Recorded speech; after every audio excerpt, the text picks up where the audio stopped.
Bergen Community College presents Bergen Bulldog Radio on FiOS Channel 26.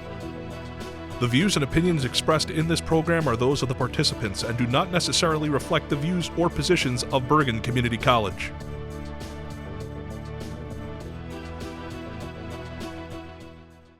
Welcome to Bergen Bulldog Radio, the podcast show, here on FiOS Channel 26 for the week of April 10th, 2025. The Bergen Bulldog Podcast Show is a weekly compilation produced by the students of the podcasting class on the Paramus campus of Bergen Community College. We will feature several podcasts created and produced by Bulldog Radio students. The topics vary, and we hope that you will find them informative and entertaining. This week's program features all original podcast episodes for the spring 2025 semester here at Bergen Community College. Why Wrestling Evolves, Giggles and Glow Girls, Sip and Spill, Rudy discusses SCP, Keys to Homeownership, Nightmare Narratives. So let's get on with the show. All right, y'all, welcome to my podcast, Why Wrestling Evolves. My name is Jordan, and I'm joined with Jake and Anthony. So, Jake, would you like to tell us how you got into wrestling? Yeah, I can take care of that for you real quick and give you a good answer here. In 2007, I was 11 years old. I got into wrestling just because I put on the USA Network. Monday Night Raw was on. I was interested in what I saw. I was like, oh. So I was right in the wheelhouse as a kid. It was right before WrestleMania 23, actually. And then I got further into it as the years went on, and now 18 years later, I still very much enjoy professional wrestling of all kinds. I've even had time in the business, so it's pretty great. Well, for me, I usually started wrestling. Well, I didn't start wrestling, but I usually started watching it when I was really younger as a kid.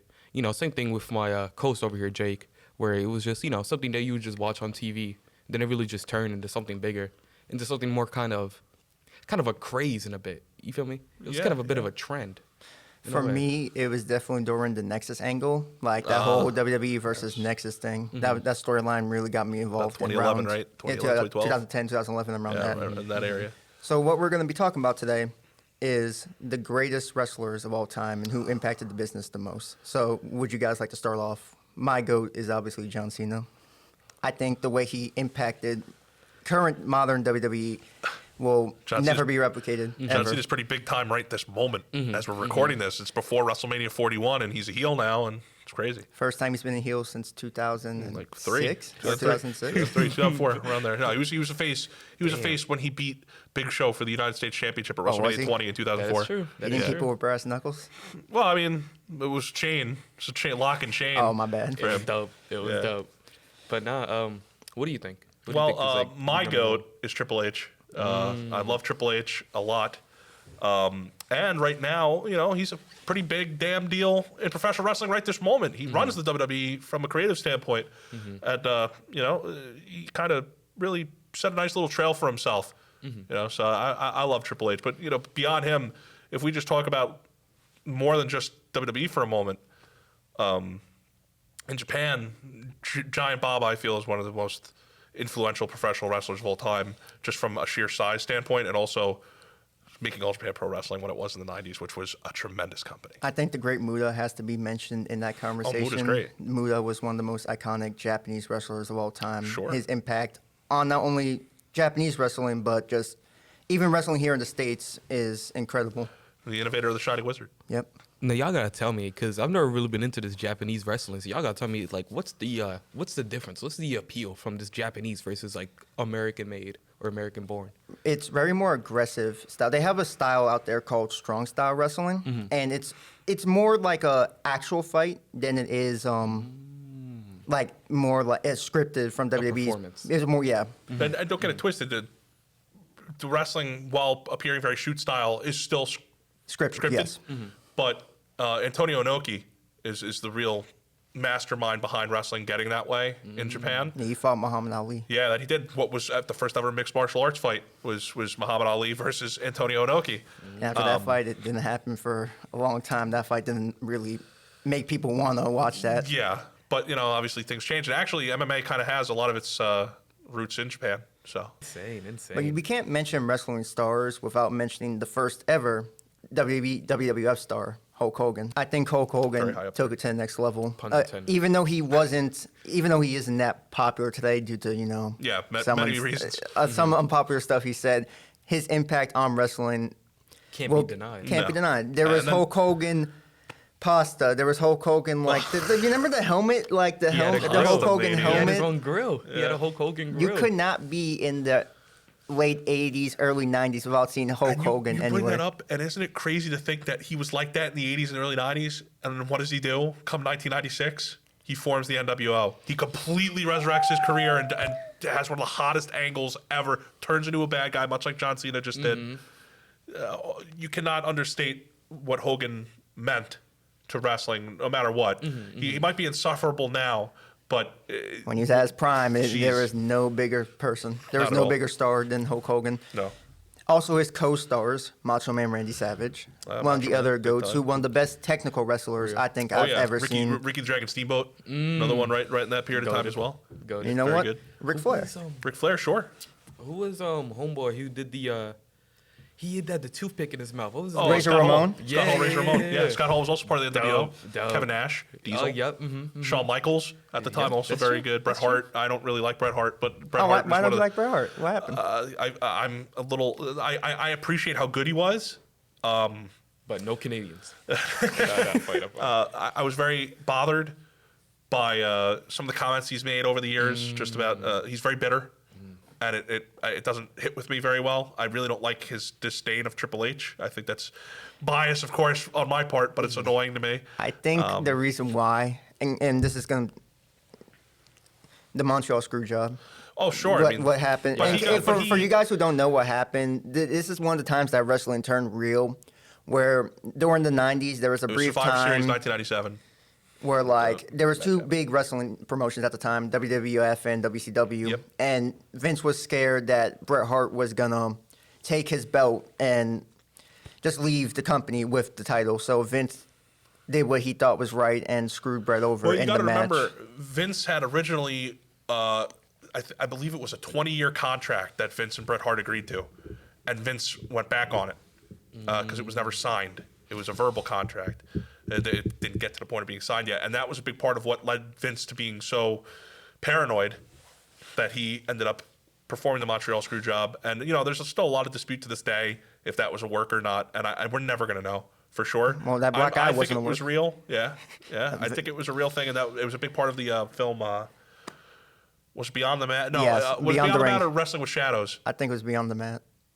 Well, the Bret Hart also has a movie called Wrestling with Shadows, but there's a lot to be said about what the Montreal Screwjob meant, and of course sending Bret Hart to WCW. And if Bret Hart never went to WCW, he never wrestles Bill Goldberg. He never gets that concussion that ends his- one of the his career doesn't greatest end the way it does. Careers of all time got ended by. And then you also wonder if A Owen Hart stupid ever ends kick. up dying in 1998 when he fell from the RIP, rafters. RIP. Because would they have been doing the Blue Blazer angle at the time if Bret was still around? Who knows? A lot of what ifs come out of that. Speaking of the '90s, though, we can't mention the late '90s without mentioning its two biggest Oh, stars: of course. Stone Cold Steve Austin. My God. That's your goat? My God. One of the sorry. wrestlers who helped bring WWF back from the brink of the dead. Yep, His feud with Vince McMahon, of course. his feud with The Rock, his And feuds the- with and the- Triple H. Stone Cold basically worked the program at some point with every top name at the time, and he made magic with everything. None of them were bad. Triple H, Austin, Mankind, Rock. You could put him in the ring with Test. Even you could put him Vince in the ring McMahon's with son. Shane. You could do anything. And speaking of Vince McMahon, horrible human being. That's true. Not. Unfortunately, he No. as bad as a human being he Businessman. he is one of the best businessmen I think. Oh, sure. And he was also Ever. probably the greatest heel that the WWE ever had. Because he was is playing Vince. himself. He was probably the best. Exactly. He was just a toned up version of himself. He was probably, aside from Stone Cold, the best character of the Attitude Era. Actually, Probably so. true. True. And then another GOAT who was with wrestling from the late '80s to the 2014, The Undertaker. Yes. Goated. He wrestled in. Well, why basically do you say 2014? Is it simply because the streak ended? To be honest, I think he His became career more was of a over. part-timer around that was time. already a And I know part-timer he was a before that. part-timer He- before, but it really felt like he was a part-timer when he just kind of stopped showing up. He only came up for WrestleMania. Yeah, only came up for To be fair, WrestleMania. he did. He made more appearances than you would think after the streak ended. Really? Because remember, he had the rematch with Brock and the Hell in a Cell match. Yeah, I and all that. remember. But How like old is he now? Undertaker. the Undertaker's got to be 60. pushing 60. He's got to be almost 60, I would think. Maybe Yo. 58, 59. You know, his wife's 45. I know that. Oh, wow. Michelle McCool's like 45 or something like that.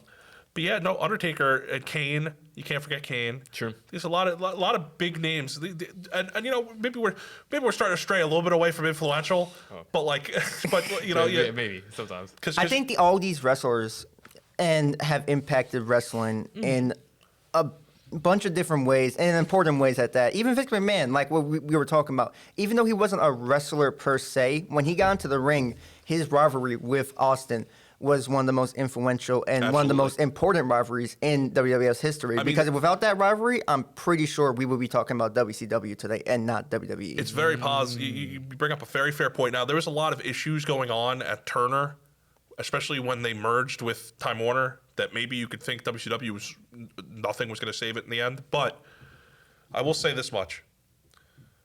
Austin shaking Vince's hand at WrestleMania 17 at the end of that show when he turned on the shaking hands with the devil, as Jim Ross said.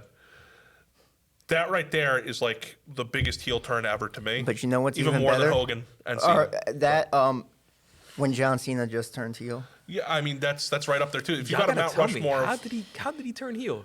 John Cena. He sold his soul to The Rock. well, And no, speaking really, of The no. Rock, actually, we haven't mentioned him really at all. No, it was brought up in Which passing. he's the first Yeah, one who we probably should. We broke should. into Hollywood. That's true. For the like he helped break that bridge between wrestling and acting. He was the first real wrestler actor besides Hulk Hogan, Yeah, yeah. and he brought that way now for Batista who and played Cena. Drax, and John Cena, who, as we Peacemaker, mentioned right? before, I he's think playing The Miz Peacemaker. was also in some. Well, the Miz was not in any big Hollywood films. He was mostly in WWE The studios. Marine Corps. Yeah, the Marines.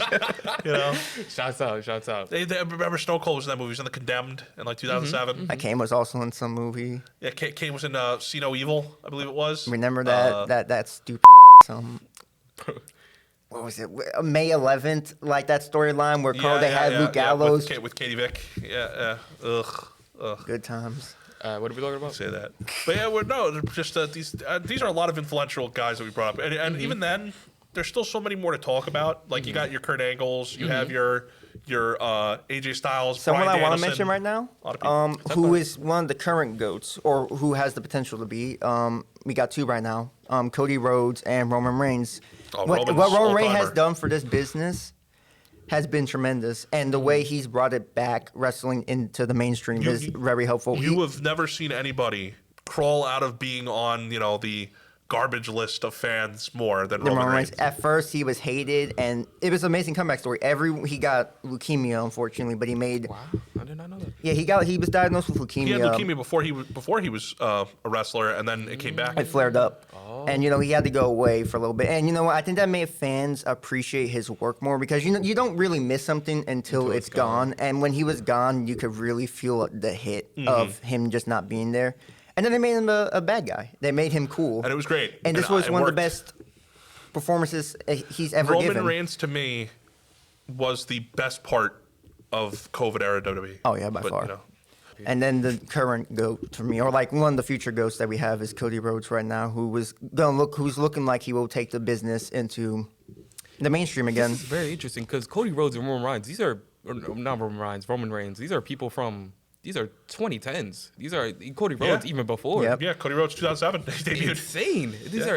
These are people that are now, you guys are saying, that are making big names. Oh yeah, Cody Rhodes is what he has the chance to take wrestling to its next great boom period. With the way his storylines are being written right now, his feud with the Bloodline, his feud with John Cena, and eventually what is going to be Cody Rhodes versus The Rock eventually somewhere down the line.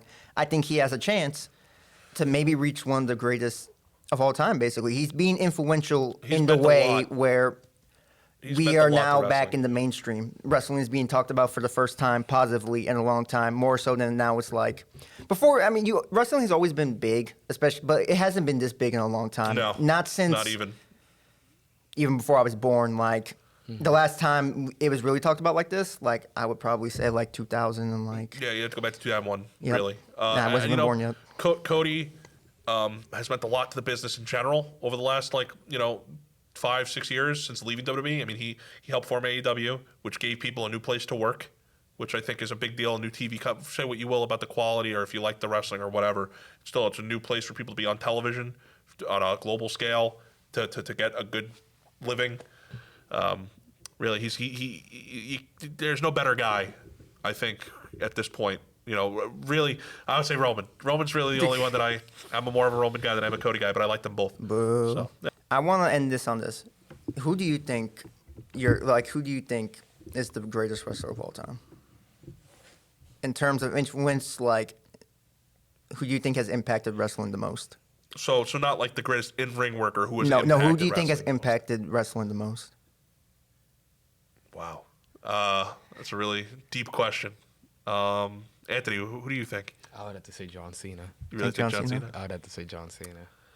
For me, dog, that's just. Is there a reason? He was he before Steve Austin. Before I got into the older WWE, bro. John Cena was just him. John Cena was the man. He was the Hulk Hogan of my time. You know what I'm saying? He was my real American. He was my real American. You know what I'm saying? He made me love my country and all that. And he can rap. What's better than that? Wow. Doctor of Thugonomics. We don't talk Word about that, life, bro. right? He should have been retired then. All right, bro. I ain't going. Come on, it's not. Listen, bro, your time is up. His time is now. Come on. Most influential. It's so tough because you have a lot of guys that just did so much, and you can pinpoint any one area in the different aspects of professional wrestling that they might be the GOAT at. I'm going to say. I'm going to say Giant Baba, like I was kind of speaking about earlier. The amount of just absolute goated professional wrestlers that came through his training, that rose to prominence through his company, and just the resurrection of Japanese professional wrestling in general, thanks to him and Antonio Inoki, and everything that came out to not just professional wrestling, but combat sports in general that came from Japan. So I would almost put Inoki and Baba together as one option, but I'm going to say Giant Baba on his own. Hell yeah. Because, damn, man, those names I listed earlier, the Pillars, friggin' Jun Akiyama, Jumbo Tsuruta, I can't, it's Baba, man. Hell yeah. For me, it's Hulk Hogan. I think the way I don't think wrestling in North America would be anywhere near as popular if Hulk Hogan just was not a thing. Real. If Hulk Hogan wasn't a thing, I'm pretty sure WWF and WCW would have never been a thing either. The way he impacted long, wrestling, he brought it into two boom areas as boom periods as a babyface, which is a good guy, and a heel. He turned wrestling on his head. In WR? Even in 2003, 2004, when he was way past his prime.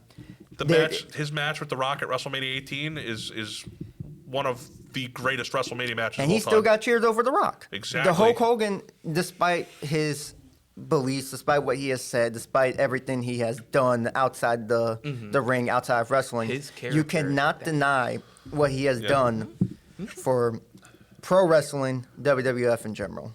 I agree. And we unfortunately have run out of time. That is all for today. Thank you for listening. I'm your host, Jordan Burrell, and this has been Why Wrestling is Evolved. My mother was always very active and independent, and she was familiar with her neighborhood. But one day, she stopped at the stop sign for much longer than usual. She wasn't even really sure where she was at. It's important for you to talk to someone about it. I felt so much better after my son told me, Mom, we'll figure it out. When something feels different, it could be Alzheimer's. Now is the time to talk. Visit alz.org/ourstories to learn more. A message from the Alzheimer's Association and the Ad Council. The more you listen to your kids, the closer you'll be. So we asked kids, what do you want your parents to hear? I feel sometimes that I'm not listened to. I would just want you to listen to me more often and evaluate situations with me and lead me towards success. Listening is a form of love. Find resources to help you support your kids and their emotional well-being at sounditouttogether.org. That's sounditouttogether.org. Brought to you by the Ad Council and Pivotal. How serious is youth vaping? Irreversible lung damage serious. 1 in 10 kids vape serious, which warrants a serious conversation from a serious parental figure like yourself. Not the seriously know-it-all sports dad or the seriously smart podcaster. It requires a serious conversation that is best had by you. No, seriously, the best person to talk to your child about vaping is you. To start the conversation, visit talkaboutvaping.org. Brought to you by the American Lung Association and the Ad Council. You're listening to Bergen Bulldog Radio, the podcast show, here on Files Channel 26. And now, back to the show.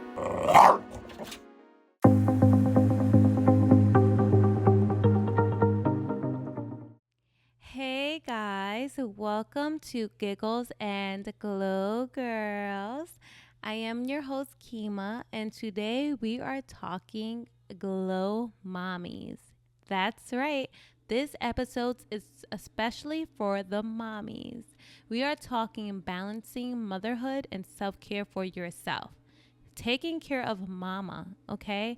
You can't pour from an empty glass. I love that saying. We have to make sure we are good so we can take care of our munchkins. Now, you mamas know, if you have small ones like 5 and under, you know we don't even have time to go to the bathroom by ourselves. I will go to the bathroom and I would have 2 little guys following me to the bathroom, following me to the shower. And then at that, they just talk. It's like I have to yell at the top of my lungs, get out. Give me some privacy, please. OMG. So, we need to find a way to find balance and to have me time, self-care time. So that's what we're going to be talking about. And we are going to get into some things so we can find a way to keep us sane. The first step I have here is to start setting intentional strategies. I'm going to repeat that. Start setting intentional strategies. And when I say that, that basically means find a good schedule for you. And let's be honest, as mamas, things don't always go as planned, but that is totally okay. Okay? Just go with the flow when things change, but just make sure you have a schedule for you. And let me just give you a small story time. So one day I'm scrolling through YouTube and I see this girl that I love. She's an influencer. Her name is Aaliyah Face, and she's talking about waking up early, meditating. And when I say early, I mean 5 o'clock in the morning. Meditating, drinking her matcha, getting ready with her Lululemon outfit, going to the gym by like 5:30. And I'm like, you know what? I'm going to try that. I want to be her. I want to wake up and try these things and feel good, just like what she's saying she's doing, and she's feeling good, looking like she just woke up and woke off the runway, and I'm here watching her looking like a zombie, waking up at 6 o'clock in the morning. Okay, so I said, you know what, tonight I'm going to go to bed early and wake up at 5:30, journal, meditate, and try to get a little workout in my living room. And things did not go as planned. I woke up early, and for some reason, when I wake up early, my 2 boys think it's time for them to wake up early. So now I hear knocking on the door. I hear yelling that they have to go to the potty. I'm sitting here yelling, go back to bed, go back to bed. Now they're arguing, they're fighting. Now my little one, Amina, she's up crying because she's ready to get up. And it's just like, is there like something going on when I wake up that means you guys wake up? They don't even wake up at 5:30. But since I'm up, they are up. So it's like, you know what? This self-care thing is not going to work. So I'm not going to do the wake up at 5:30 and woosah, moosa. No, it did not work for me. That was not my reality. Okay, that was her reality. And I was going based on a time frame that was not fit for my time frame. Okay, so that's what I mean when I say set a reality that is your reality. Well, let me repeat that. I think I said that wrong. Set a time and a schedule that fits your reality. Got it. And my next step is to basically set boundaries and stick to them. When I say set boundaries, I'm basically telling you it is okay to tell them kids no. Okay? N-O spells no. When it is mommy's time, when it is your self-care time, it is okay to say no. Okay? People try to put us in a mommy's guilt, or we get mommy guilt for telling our kids no. And I'm telling you, once you have your second, third kid, No is going to be part of your vocabulary. You will not have a problem saying no, okay? So I understand right now baby Jojo is so small and so sweet and you would never tell him no. But once he hit his terrible twos, trust me, you will be yelling no at the top of your lungs, okay? So make sure you get your self-care time in, and it's okay. Talk to your kids and let them know it is mommy's time. It is mommy's work time. It is mommy's potty time. That's my favorite one. When you want your potty time, you want to be alone, right? You want me out the bathroom so you can have potty time. Okay, so I want you out the bathroom when I have my potty time. So it is just a great thing to talk to your kids and help them understand what basically your time is and what is mommy's time and what is work time. My next advice is basically to make self-care a daily habit. Okay, self-care is important for everyone. So it is really important for a mom that takes care of everyone to make sure she gets in her self-care. And self-care does not have to be something luxurious, like a luxurious trip or buying luxury items the way Instagram puts it. Self-care can be something small as getting your nails done, getting your hair done, getting a massage. I'm not saying do all of the things at once, just pick and choose what you can do or what you want to do. It can also be something small as a 10-minute journaling session when your kids are taking their nap, or hanging out with a friend, okay? Or just going on a date night with your spouse. Self-care is small little things. It can also be, for me, for example, I used to just wake up and just have my pajamas on all night since I'm with my kids and, they're not going nowhere. We're staying inside, so I'll just have my pajamas on and look like a zombie all day.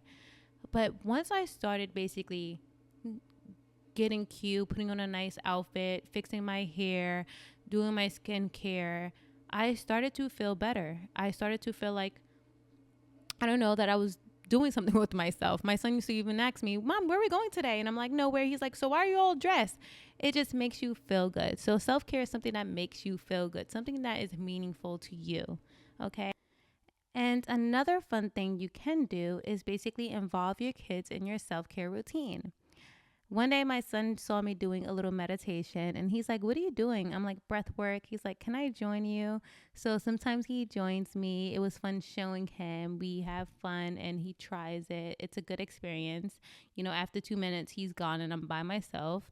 But it's fun and it's enjoyable. Or sometimes going for nature walks with your kids. Me, their dad, we're going for the nature walk. They're enjoying the scene. They're running. They play soccer with their dad. I'm sitting and playing with Amina. Nature walks is important for the family. So that's another way you can include your kids into self-care. Another is movie time, having a movie time together. We'll sit on the couch, watch a movie. Another thing you can do is, for me, one thing I do now is work out in the house. So I'll put Amina in her jumper. I'll do a 15-minute to 20-minute segment of Walk with Joe. So I'll put it on TV and I'm doing my little workout. She's laughing, she's jumping, I'm doing my workout, and it's just fun.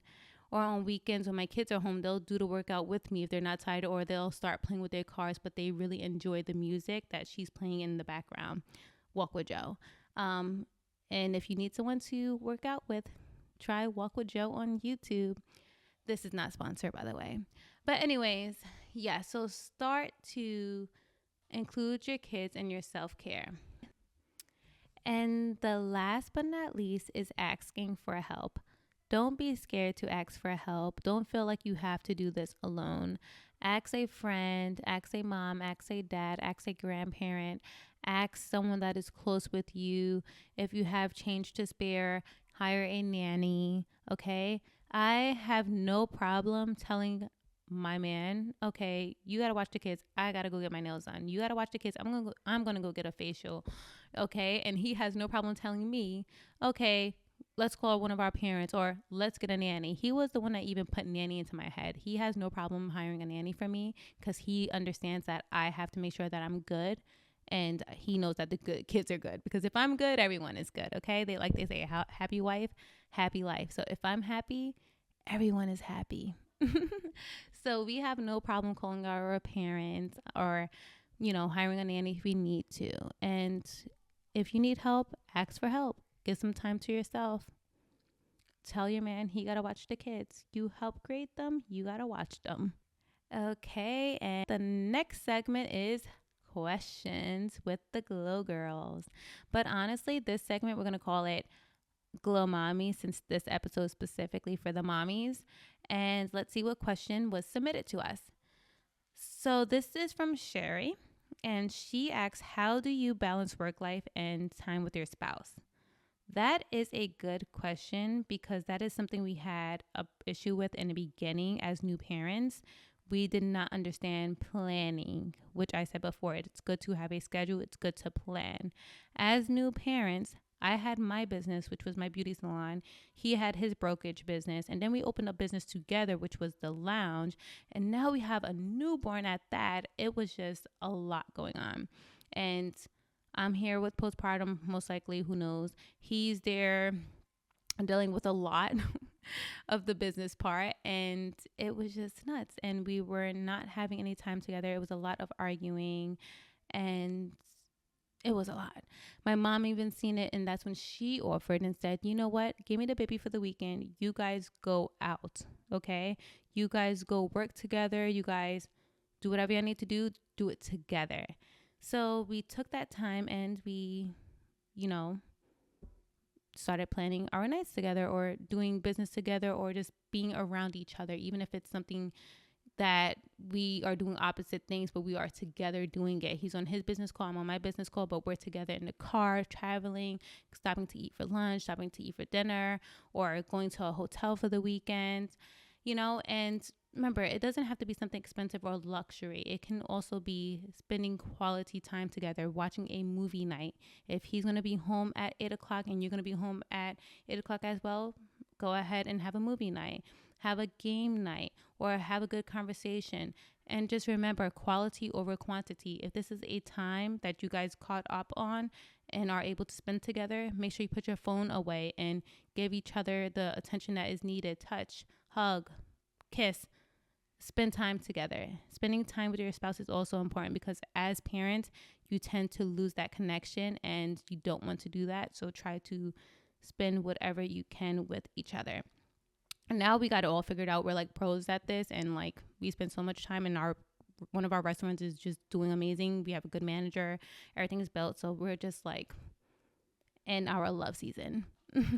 So yes, just plan and find a good schedule. And so now we're going to wrap this episode up. And I do have a message for my Glow Mommies. I know some days feel like too much, like you've given so much of yourself that there's nothing left.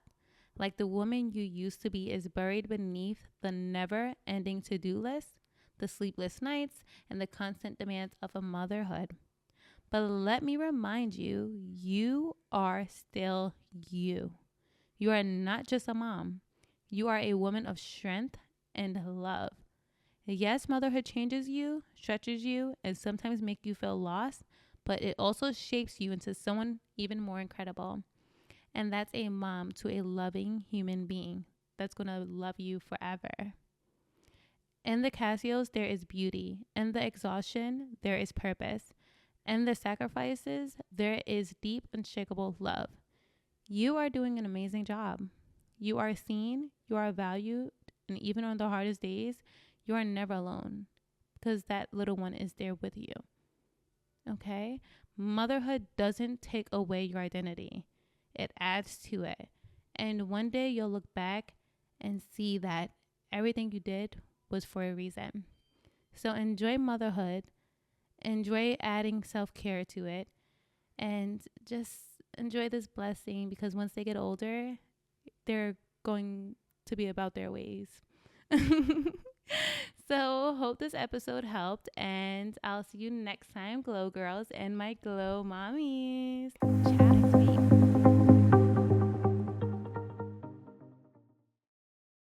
Wouldn't it be great if life came with a remote control? You could hit pause when you needed to, or hit rewind. Like that time you knocked down that wasp's nest. Uh-oh. Or that time you forgot to roll up your windows in the car wash. Fantastic. Yeah, a remote control would have come in handy then. Well, life doesn't always give you time to change the outcome, but prediabetes does. With early diagnosis and a few healthy changes like managing your weight, getting active, stopping smoking, and eating healthier, you can stop prediabetes before it leads to type 2 diabetes. It's easy to learn your risk. Take the 1-minute test today at doihaveprediabetes.org. Life doesn't come with a remote control. Yikes! So you're on your own with the wasps. You have the power to take control of prediabetes. Visit doihaveprediabetes.org today. That's doihaveprediabetes.org. Brought to you by the Ad Council and its Prediabetes Awareness Partners. You took the first step and quit smoking, but even former smokers may still be at risk for lung cancer. That's why SaveByTheScan.org wants you to know about a new low-dose CT scan that can detect lung cancer early. It takes only 60 seconds and could save your life. You took the first step, now take the next. Visit SaveByTheScan.org for a simple quiz to see if you're eligible and talk to your doctor about screening. SaveByTheScan.org is brought to you by the American Lung Association's Lung Force Initiative and the Ad Council. Hello everyone. My name is Karina and welcome to the Sip and Spill podcast. And in today's episode, we are diving into something we all experience but rarely admit: how social media control us. Let me ask you this. Do you feel like social media is controlling you? Come on, be honest. I know I did. And that's why we are going to break free from social media's grip and take control of our lives. I will share my personal story, some eye-opening facts, and practical steps to help you reclaim your time, your emotions, and relationships. So grab your coffee or tea, get comfortable, and let's dive in. Think about this for a moment. When was the last time you spent an entire day without checking your phone? Seriously, try to remember. It's crazy, right? It seems like babies are born knowing how to use a phone. They instinctively know how to tap, to swipe, and to scroll. But why? Because they are copying us. Monkey see, monkey do. Kids are growing up watching adults spend more time looking at their screens than engaging with them. And guess what? They think that's normal. But this isn't about the kids. We as adults are glued to our screens too. We bring our phones to the bathroom. We check our phones while we're driving. We do chores with our phones next to us. We sit with their loved ones, but instead of talking, we scroll. We take pictures to post on the social media. We are more present online than in our homes. And that's terrifying. Let me ask you something. Have you ever caught yourself scrolling mindlessly? I know I have. And when I finally look at the clock, an hour had passed. An entire hour of my life just gone. Just lying in the bed, watching video after video, not even processing what I was consuming. And it's just not me. The average adult spends 4.5 hours a day on their phones. Now, let's do the math. 4.5 hours a day equals more than 31 hours a week. That's over an entire day, just lost every week just to our screen. Imagine if we use that time to learn a new skill, work out, start a new hobby, spend quality time with loved ones. Yes, when I realized this, it hit me hard. I was wasting my time. And worst, social media was making me feel bad about myself. Social media is designed to manipulate our emotions. It triggers reactions like excitement, jealous, anxiety, sadness. Ever notice how it makes you compare yourself to others? Yes, you see those influencers with the perfect lives, big houses, perfect families, dream jobs, but you don't see the reality behind the camera. You see those amazing engagement proposals, luxurious vacations, success stories, and suddenly your life feels boring. But here's the truth. It's a highlight reel, not a real life. We compare our worst moments to someone else's best ones, and it destroys our self-esteem. Then there's their instant gratification, their rush of getting likes, comments, and shares. It gives us that dopamine hit, the same way casinos keep people gambling. But what happens when we don't get enough engagement? We feel unworthy. And that's the biggest lie social media makes us believe. Let's talk about distractions. We say, I will check Instagram for 5 minutes, and suddenly it's been an hour. A single notification interrupts our work, and guess what? It takes 23 minutes to refocus. We go to bed late because we're scrolling instead of sleeping. We keep saying, I don't have time. We don't have time for the things that matter. But social media is still our time every single day. And here's the ironic part. Social media is supposed to connect us, but it makes us feel lonelier. Yes, we sit at the dinner with our family or our friends, but instead of talking with them, we are scrolling social media. We are taking pictures to post on social media. We are taking pictures of the food to post on social media. We feel jealous when our partner likes someone else's photo. We text more than we call, losing the real meaning of conversations. We have hundreds of online friends, but we feel disconnected in real life. We need to break the cycle. The good news? We can change this. And I have already started making changes in my life. I want to share with you. Delete social media apps from your phone. Yep, I did it. I deleted Instagram, Facebook, Messenger, Pinterest, and much more. Now I only keep what I truly need. For example, baking apps, the school and work apps. Second, simplify your phone. I changed my wallpaper to a plain, simple color, like white or pink. It sounds silly, I know, but when our phone looks boring, you use it less. Keep your phone away in social situations. For example, when I am with my family or friends, my phone stays in my bag. Yes, because if I'm spending time with them, I should be fully present. These are the changes that I've made, but there are some extra areas to try.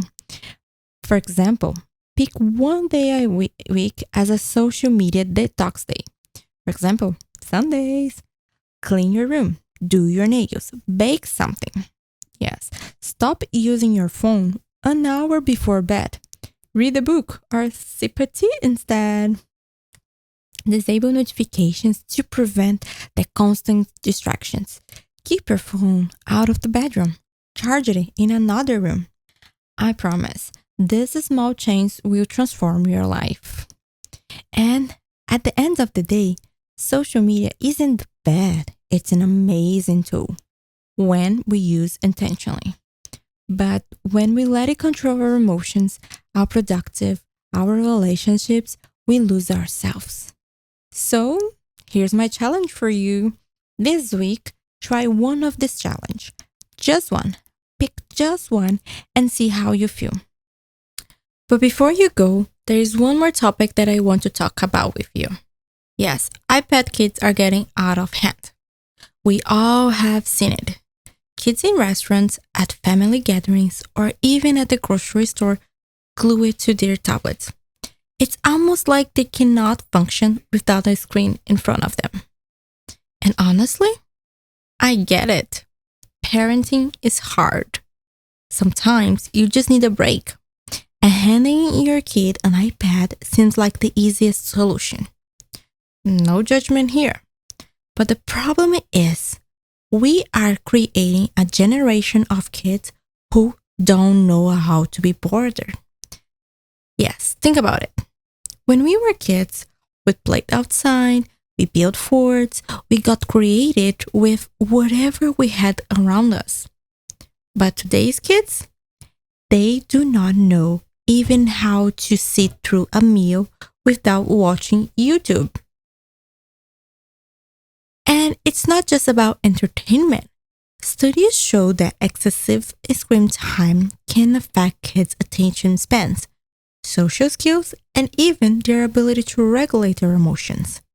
They become overstimulated, and when they take that device away, boom, a meltdown happens. And that brings me another point: gentle parenting. Now, I absolutely love the idea of gentle parenting. Teaching kids emotional intelligence, guiding them through big feelings, and allowing them to express themselves. That's beautiful. We need this nowadays. But sometimes I feel like we're so focused on being gentle that we forget how important boundaries are. I have seen parents who are afraid to say no to their kids because they don't want to be seen as too strict. But there's a thing: kids need boundaries. Kids need to learn about boundaries. They crave structure. And if we don't set limits, the world will do it for them in ways that might be too much harsh. My godmother used to say that, do you want to learn here with me with love, or do you want to learn outside in the world where nobody cares about you? At that point, I used to say, I want to learn with you, because my godmother used to be the loveliest person. So I chose to learn something that I had to with love. So if a child is losing it because they cannot have their pet, maybe that's a sign that they need less screen time, not more. We have to teach kids how to self-soothe, how to be okay with a little boredom, and how to engage with the real world around them. Boredom is not a bad thing. In fact, boredom feels creative. Some of the most brilliant ideas come from moments when we allow our minds to wander. But nowadays, the second kids feel a little bored, they grab a screen. And it's not just kids. Adults do it too. Waiting in line, we scroll. Sitting on the couch, we scroll. We have conditioned ourselves to avoid stillness. And kids are learning the same behavior. Monkey do, monkey see, monkey do. Here's something to think about. If kids spend all their free time watching screen, when are they learning how to handle emotions? When are they learning patience, problem solving, conflict resolution? When? Technology has become a digital babysitter. Instead of dealing with tantrums, we distract kids with the screen. Instead of helping them learn how to calm themselves down, we hand them a tablet. The results? We are raising kids who struggle with frustration, kids who expect instant entertainment, kids who don't know how to play without technology. And let's talk about the long-term effects. Story shows that too much screen time in early childhood can lead to shorter attention span. Kids get used to constant stimulation, making it harder for them to focus in school.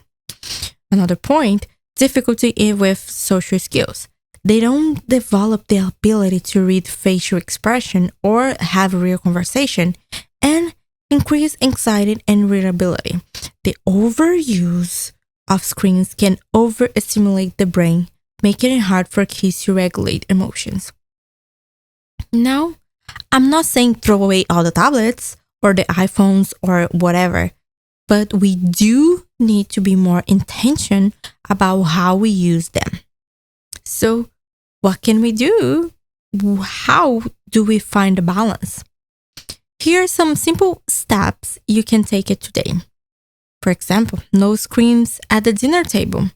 Make meal times about connection, not distraction. Implement a tech-free hour every day. Maybe it's the first hour after school or before bed, whatever works for you and for your family. Encourage creative play. Have a box of art supplies, puzzles, or books, crayons, like things that are readily available for them. Teach self-regulation. Instead of using screen as a distraction, help your kid learn to deal with discomfort or model the behavior you want to see. If kids see us constantly on our phone, they will do the same, right? Now, let's flip the script. Are we really any better than the iPad kids? How many times have we checked our phone during a conversation? How often do we scroll through social media when we could spend time with family? How many hours have we lost mindlessly consuming content? We tell kids to put their screens down, but let's be honest, most of us struggle with the same addiction. We are constantly checking for notifications, constantly refreshing our feeds, constantly looking for something to keep our minds occupied. And it's hurting us. It hurts our focus, it's hurting our relationship, it's hurting our mental health. We know we should cut back, but breaking the habit is hard. Social media is designed to keep us hooked. Every like, every comment, every notification gives us a little hit of dopamine, the brain reward chemical. It's the same way casino keep people gambling. It's unpredictable. Sometimes you get a notification, sometimes you don't. But the possibility keeps us coming back. And over time, let's be honest, we become addicted to that validation. We start relying on social media to make us feel good about ourselves. But here's the thing. Your worth is not determined by likes, comments, or shares.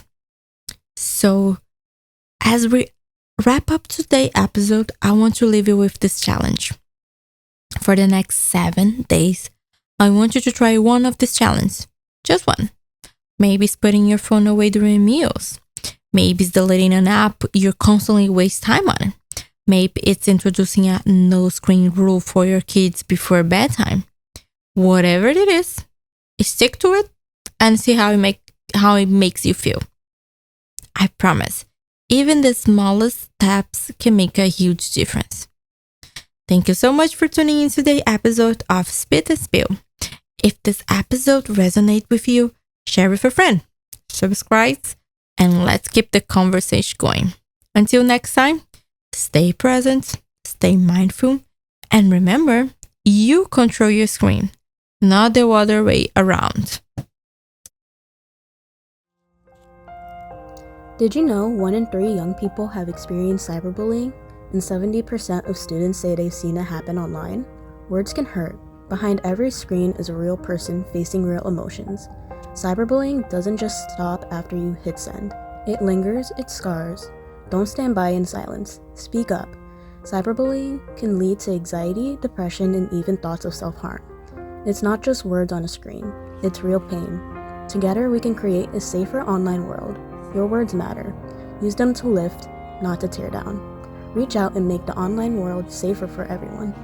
Check out cyberbullying.org for more information now. Some people won't give you the real talk on drugs, but it's time we know the facts. Fentanyl is killing people. It's a powerful opioid, often made illegally and commonly mixed with illicit drugs.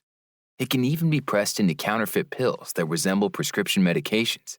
Just 2 milligrams, about the size of a few grains of sand, could potentially be lethal. This isn't an ad to scare you, but it is an ad to make you think twice. Get the facts. Go to realdealonfentanyl.com. This message is brought to you by the Ad Council. As veterans, we're no strangers to helping others. That's what we were taught, service before self. But we do have one question for the veterans listening. When was the last time you reached out for help?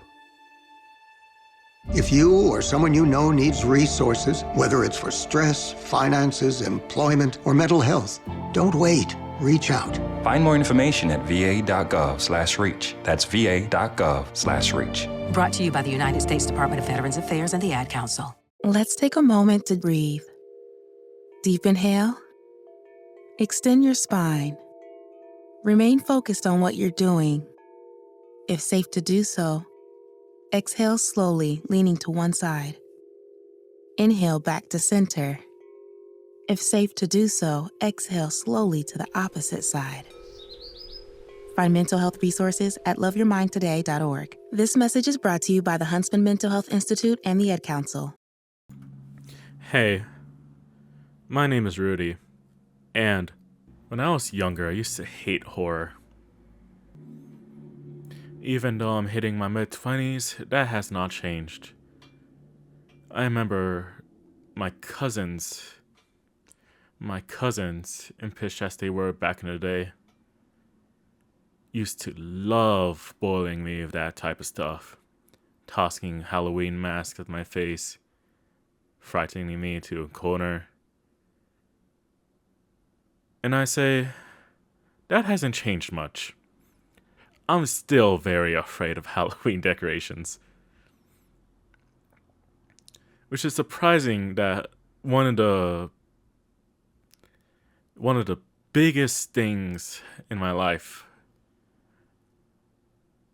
and possibly for many people growing up in the 2000s, was internet horror stories of all things. And, actually, or you may not know, YouTube playthroughs of reaction YouTubers screaming at the top of their lungs at the funny image that appeared suddenly in the front of their screens with a loud noise. A very cheap jump scare.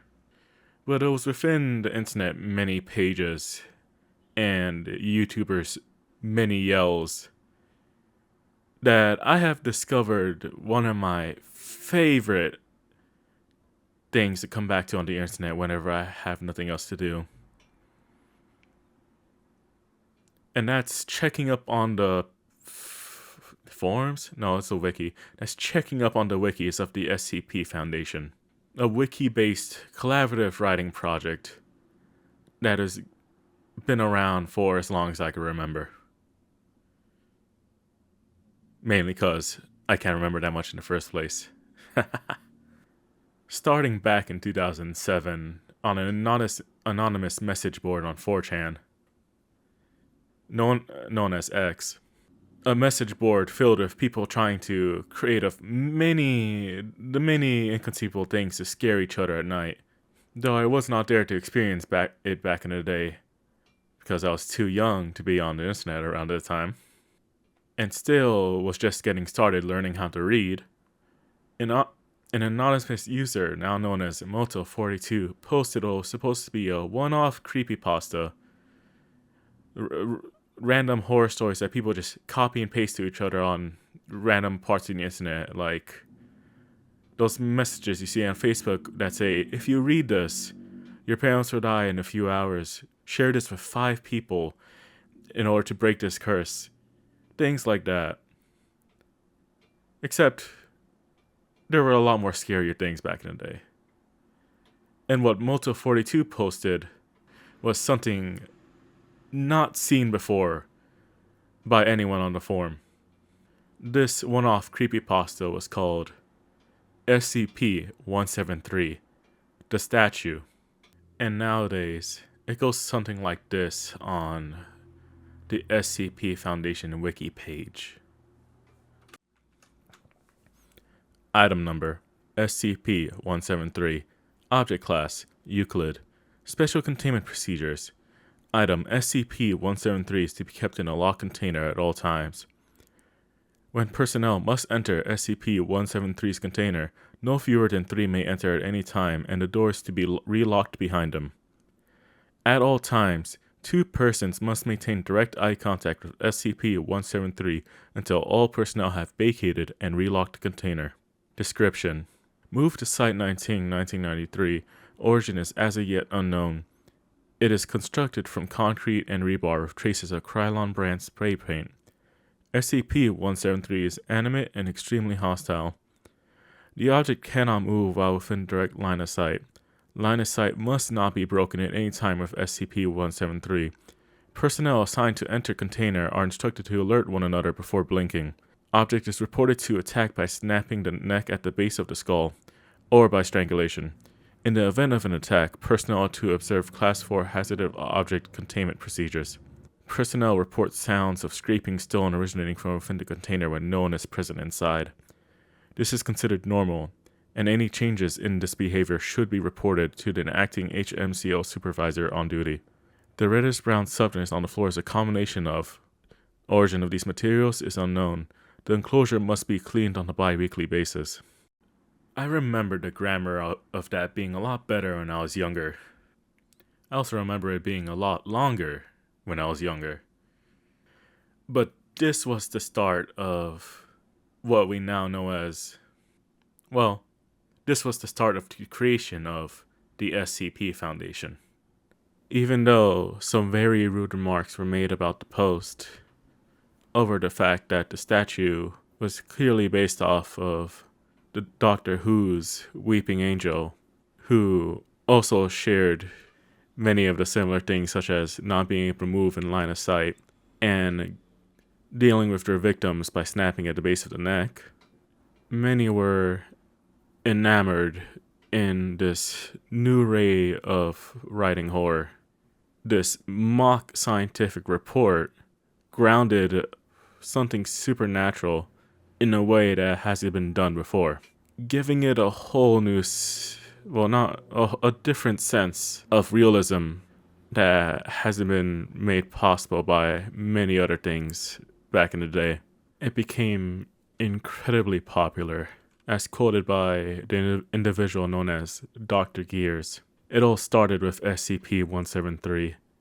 It was a random, one-off creepypasta, but it inspired a lot of people. Before long, other entries popping up, and then one day, someone made a wiki for it, so they wouldn't all 404 eventually. This was when X was still youngish, and the holders, Ted the Caver, Tree Dogs, and other old-school X rubbish was still very new and decent.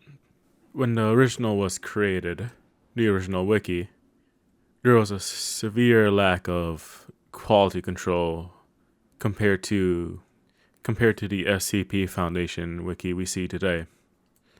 Originally, they put older stories on a wiki known as Edit This, another Wikipedia clone. Edit This didn't last long. It didn't have many of the moderation tools that Wikidot had, and all the articles written on the site were very heavily influenced by pop cultures, with many joke articles, and the fact that the guide they put out for writing SCP was listed off in the bottom of the page as completely optional to read, which added to the lack of content control. More of a blessing than a curse, the web host for Edit This was running out of money. So the web host was forcing many of the users to either pay a subscription to keep using the site or to face deletion. With the Edit This wiki being no longer a viable site for the SCP series, people had to find another place to put up their many SCPs. And that's where one of the many early adopters and moderators for the series, Fritz Rills, decided to set up a wiki on Wikidot, where he faced an uphill battle bringing the content and the writers over from the Edit This wiki. In order to avoid favoritism and nepotism, Fritz Rilly, the administrator, decided not to participate in the site as much and assigned administrator privileges to Dr. Gears and Kane Paphos Crow, and modding privileges to Lieutenant Massipag and Kraito? I don't know how to pronounce his name. Since they were one of the many active users from the original Edit This wiki. Now, if you're more interested about the origins of the SCP wiki, I recommend looking up History of the Universe Part 1 from the SCP wiki, if you're more interested in learning about that.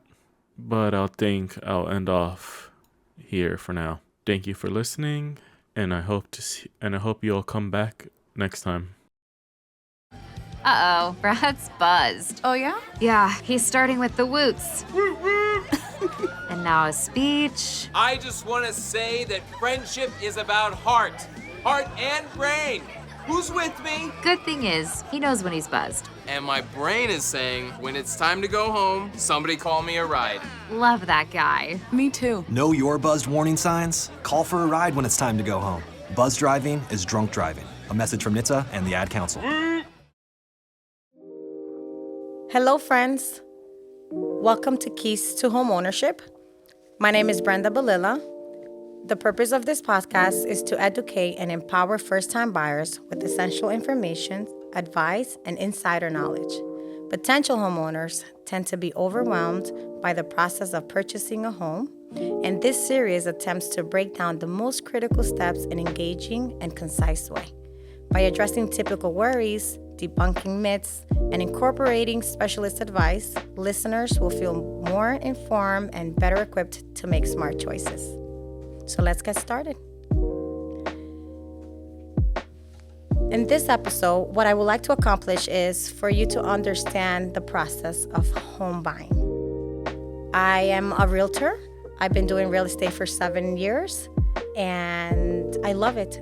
And that's why I want to share with you that buying a house is not difficult at all. So welcome to the Keys to Homeownership. Before we start house hunting, you need to look at your financial conditions. So the first thing is to check your finance. You want to purchase a home, but you want to know your purchasing power. You want to know where you want to move. You want to know what is your wants and needs. Ask yourself, do I have a steady income? How's my credit score? Can I afford a down payment and a monthly mortgage payment? These factors will determine what kind of home you can realistically afford. And by doing so, we get a loan officer. They will ask you for W-2s or pay stubs, and with that, and they will run your credit report. And with that, your credit report is what tells you how or what interest rates you'll have, and then your income is what's going to tell you how much you can afford. Once you reach a lender, you will get pre-approved. A pre-approve is a letter that it gives you basically the green light, the good to go do the fun stuff, which is house hunting. Getting pre-approved is very important. This is a crucial step because it helps you understand how much a lender is willing to loan you. It also shows a seller that you're a serious buyer. Once you are pre-approved, now you find a realtor. A lender will normally tell you or give you options of realtors they worked with before. Maybe you have a friend that will refer you to a realtor. Maybe you'll Google it. Or you could just call me. I would love to help. I am in New Jersey, and I do Bergen County area. I drive up to 2 hours. But working with a great realtor can be a game changer. They'll help you find a home within your budget, negotiate offers, and navigate the legal paperwork. When choosing a realtor, look for someone experienced, and especially that you can communicate well. Remember, you're not buying a dress that you can return in 30 days. You're buying a home, and that's most likely your biggest investment. So once you find a realtor, you go house hunting. You're going to see a lot of homes and things that you like, things that you won't like. Remember, there's no perfect home, but you will make your home perfect. You will be putting your touches. Once you find, I always tell my clients, the house will talk to you, right? Because you go see this house and it gives you chills, and you can already envision how your furniture will look there, how your bedrooms is going to be set up, Sometimes other people, because they're selling, that house was different when they purchased it. So they will organize it, and they will put the home with their needs or their likes. And maybe they have, a red or a blue wall, and you like everything white like me. So just have always an open mind that you can always change the inside, the interior of the home, and you can always put it to your likes. And that's just cosmetic. You can fix cosmetics. So focus majorly on what you must have, whether it's a 3-bedroom or a 1-bedroom, whether it's 2 full bathroom or 1.5 bath. So those are the things that are very important. Everything else is literally a brush and paint here, there, or removing floors, putting to your taste, which is an easy fix. After that, after you find your home, which is for me is the most challenging thing, because when you find a house, you get overwhelmed. You find a house, your agent is going to submit an offer on your behalf. Now, remember, you're not the only one going after that house. So that's where your realtor be the wise one to make it work for you, okay? Once you submit an offer, if offer is accepted, now you will go into the process called attorney review. In New Jersey, we use an attorney.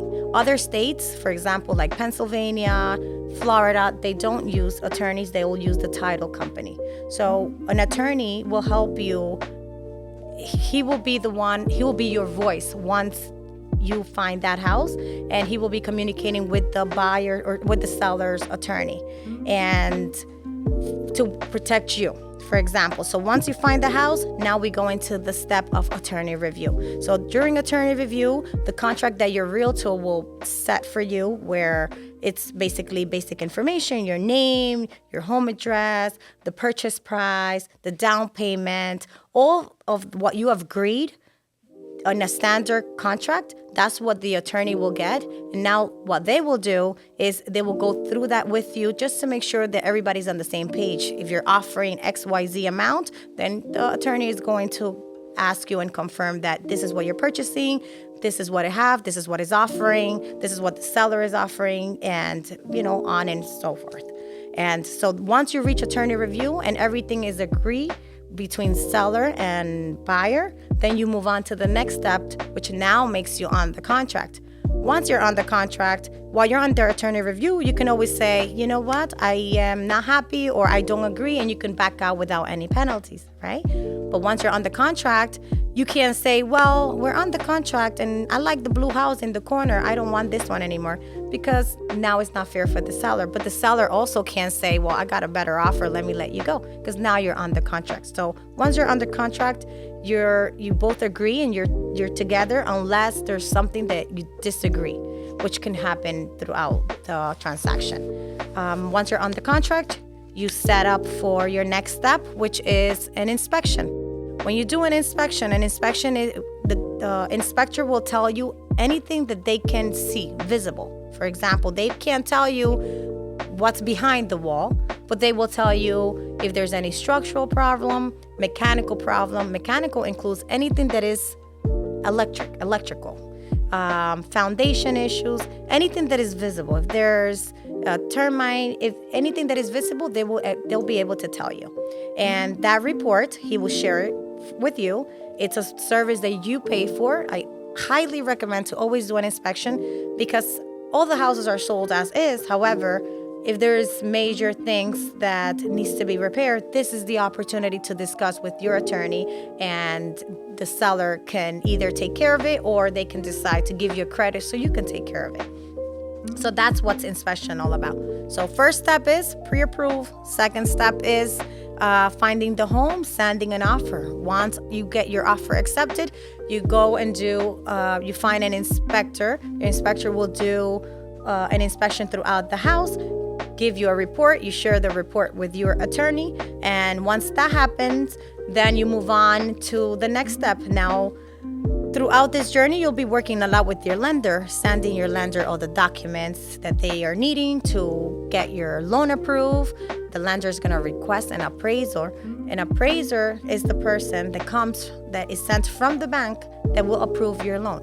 Now, if you're buying a cash deal, if you find a house and you want to buy it cash because you have the cash, then you don't need any bank in the middle, right? It could be closed in as little as 2 weeks, maybe even less, depending. All it's waiting on title work. But when you need a loan, then you need to go through an appraiser, because the bank is only going to lend you what is worth. So for example, if you like this house that you got approved for, and you're approved for $500, and you decide to buy a house that is worth $500, purchase price is $500, so you submit, your offer is accepted, and now your lender is going to start the paperwork to approve your loan. The bank will want an appraisal inspection done. So this person will go to the house and appraise the house, and they will compare it to other homes with the same features and benefits as the one you're buying, and to make sure that what the bank is lending you is worth. The bank is only going to lend you what it appraises for. For example, if the house that you're purchasing is $500,000 and the appraisal said, no, Mr. Smith, your house is only worth, the house that you're purchasing is only worth $450,000. Now you have to either come up with the difference with agreement, and talk to your attorney, or you can tell Mr. Seller, hey, Mr. Seller, your house is only worth $450,000. I'm only going to provide or give you what it is appraised. So it's renegotiating time again. You either meet a half medium, but the bank is only going to lend you what it's appraised for. The difference, if you want to pay the difference, it has to come out of your pocket. And that's a choice of yours. If you said, no, Mr. Seller, your house is only worth this amount, then that's what you give them, if they approve it. And once that's done, then you're a step closer to closing, right? So once all the documents, then your loan is approved. Once all that is done, then you go to closing. Closing date, the day before, you go for a walkthrough, or the day off. A walkthrough is you go to the home with your agent just to make sure that everything they have promised is being delivered. So you go walk around the house. It's, do the happy dance that you're almost there, and make sure that everything is provided. All the, the everything, the fixtures. Sometimes anything can happen. Sometimes there's occasion that, for example, I don't know, they bought the house when they got married and a chandelier was given to them at their wedding, and they didn't disclose that the chandelier is personal for them, and they take it in without notifying. So that's why we do walkthrough, to make sure that everything is as promised. Once walkthrough is done, then congratulations. You go to the date of your closing, whether it's your attorney's office or the title company, the date or wherever it was set, and you're going to sign your life away. You're going to sign all the documents, just the note. The note is, agreeing that you will pay the bank the money you borrow, and you'll be a homeowner. Smokey the Bear. Then you know why Smokey tells you when he sees you passing through. Remember, please be careful, it's the least that you can do. This is what you desire. Don't play with matches. Don't play with fire. After 80 years of learning his wildfire prevention tips, Smokey Bear lives within us all. Learn more at SmokeyBear.com. And remember, only you can prevent wildfires. Brought to you by the USDA Forest Service, your state forester, and the Ad Council. And now for our final podcast of the week. My name is Ryan, and welcome to the first episode of my podcast, Nightmare Narratives. So, I've been into horror since I was a child. When I was little, at summer camp, I remember they used to, there was this one counselor who used to take us to watch scary movies in the other room, and I think I was maybe like 7 years old when I was first introduced to that kind of stuff, and I loved it. And by scary movies, I mean stuff like Are You Afraid of the Dark? Like horror for children. It was never like overtly serious. But one thing that I really, really loved as a child was Goosebumps and other types of horror stories. I remember my mom used to have this children's book filled with these like scary little stories that were obviously like fairy tale, fantastical stuff. And she would read them to me before bed, and we would love them. I probably still have that book somewhere in my house. So combining that with my love for horror books like Goosebumps, as a kid with unsupervised internet access, I used to get obsessed with other horror stories online. Like I went to go look for those myself. Like, oh, I can just find stories whenever I want and just get scared whenever I want. And there was obviously, if you grew up around the time I was growing up and on the internet, so like 12 years ago at this point, I remember creepypastas were a very popular horror telling device. Just taking like some stupid little image and writing some bad, scary story about it. But, to 7-year-old me, that was real. And as the internet developed, there became other fan sites and creative writing sites people would use to make their own horror stories. And one of those was a subreddit on reddit.com known as No Sleep. It's basically a creative writing outlet for authors to write whatever they want. And by write whatever I want, I mean write any type of horror story they want.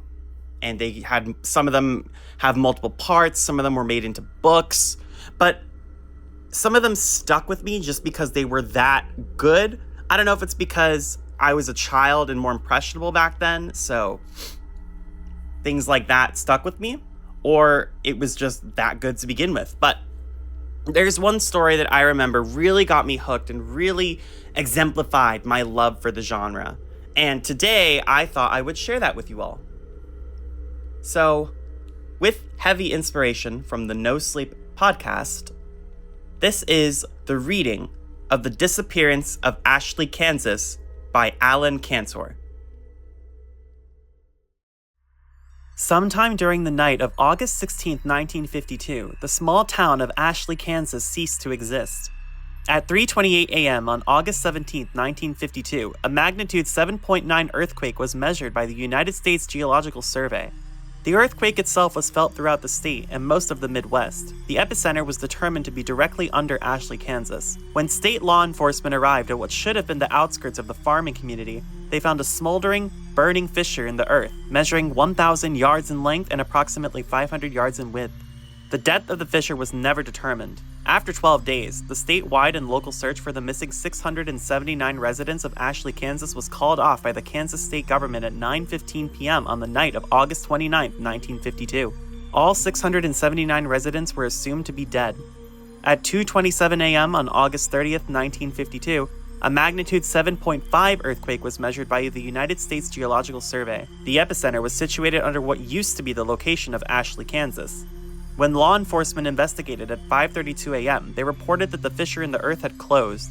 In the 8 days leading up to the disappearance of the town and its 679 residents, bizarre and unexplainable events were reported by dozens of residents in Ashley, Kansas, and law enforcement from the surrounding area. On the evening of August 8, 1952, at 7:13 p.m., a resident by the name of Gabriel Jonathan reported a strange sight in the sky above Ashley.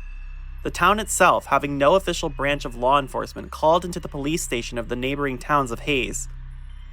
Gabriel reported what appeared to be a small black opening in the sky.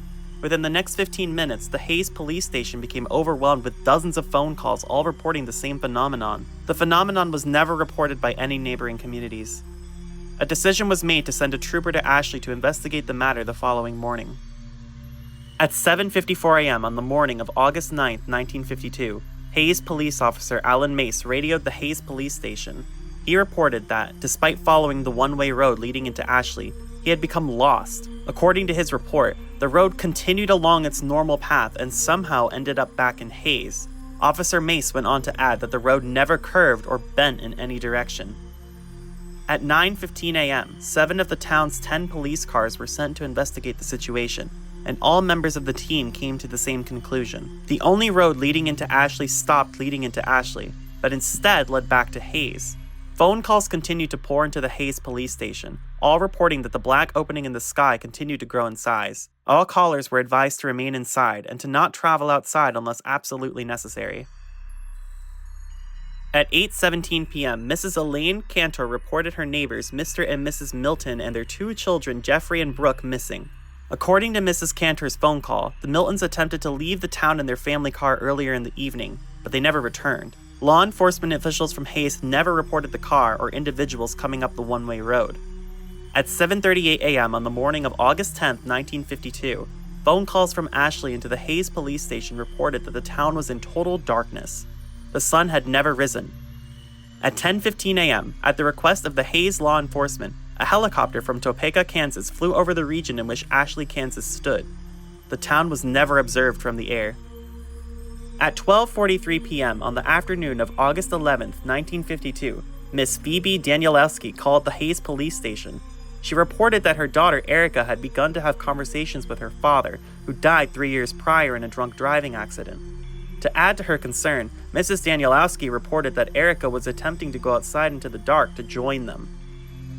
Over the course of the next 12 hours, a reported 329 phone calls were placed into the Hayes police station, all describing similar phenomenon with the children of the town. The following morning of August 12, 1952, the situation became dire. During the middle of the night, all 217 children in the town of Ashley, Kansas disappeared. A reported 421 phone calls were placed into the Hayes Police Department. Unable to be of any useful assistance, Hayes law enforcement instructed all callers to remain inside and to avoid any and all attempts at finding the missing children. At 5:19 p.m. on the evening, August 13, 1952, Ashley Alderman Scott Luntz reported a growing distant fire to the south.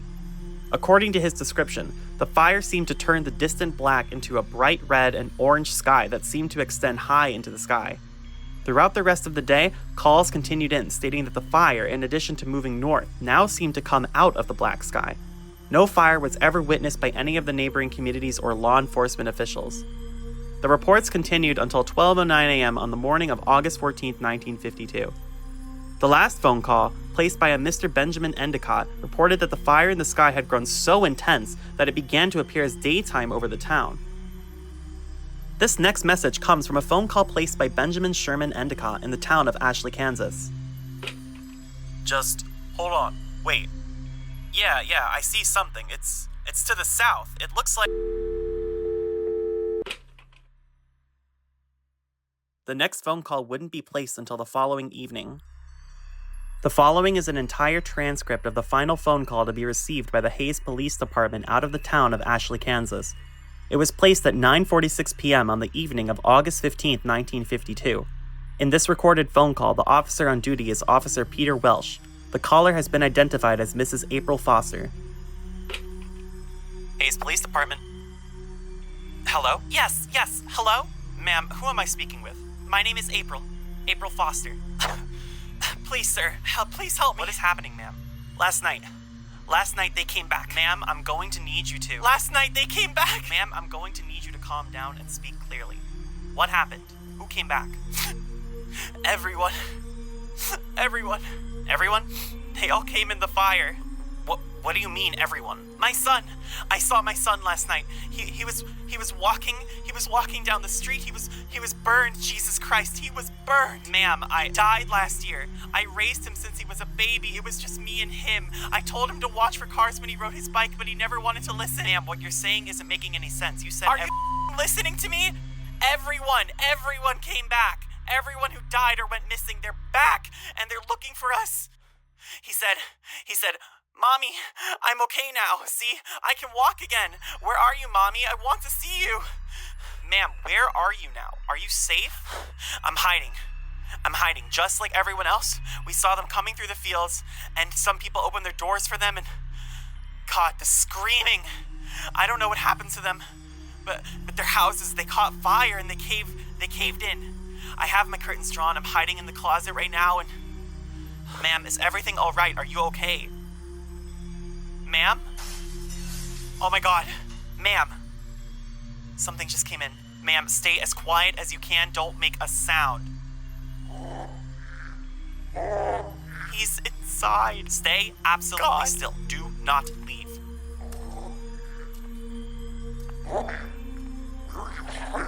Stay quiet.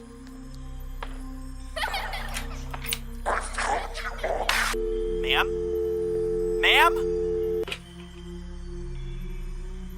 The following morning, at 6:55 a.m., the law enforcement officials of the Hayes Police Department arrived at the location of Ashley, Kansas. A smoldering, burning fissure in the earth was all that remained.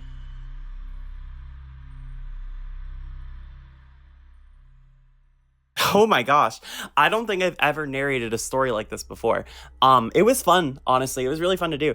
And, I hope I was able to be clear in my delivery of the story because I wanted it to be shared. Because it's something that's, lived in the back of my mind for years because of how good I thought it was. And honestly, after rereading it for this podcast, I still think it's a pretty good story. It has just the right amount of suspense and creepy eeriness going on, and it ends on a perfect cliffhanger that's never going to get answered because in the context, the universe of where this story takes place, what could have possibly happened to this town?